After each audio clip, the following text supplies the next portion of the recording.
Hey Dad, I need you to come pick me up. Pick you up? I thought you were going to Juan's house for a sleepover tonight. Oh, not anymore. Me and Juan are no longer friends.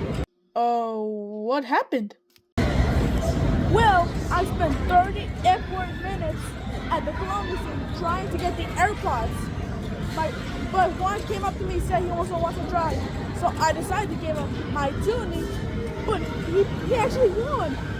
So I got really jealous. So I decided to shove his head in the claw machine opener, and I had the time to store the AirPods. Ah! I need protection.